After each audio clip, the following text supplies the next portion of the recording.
Je vous repose donc ma question, parce que je vais reprendre les mots exacts du Premier ministre danois. Il dit « L'Ukraine nous demande des munitions et de l'artillerie maintenant.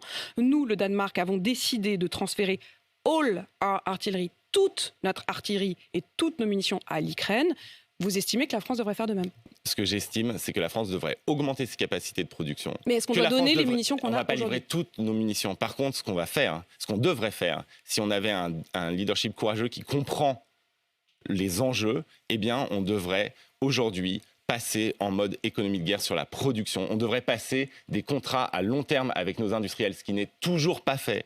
On devrait aller écouter le président tchèque qui dit qu'il y a 800 000 obus disponibles sur le marché international et que donc on pourrait les acheter en commun à l'échelle européenne et les envoyer en Ukraine. Et on ne le ferait pas simplement par solidarité ou, comme vous l'avez dit, par morale. On le ferait par intelligence et par égoïsme même, parce qu'on sait que c'est notre intérêt vital. Et j'aimerais juste vous dire une chose, Apolline de Malherbe.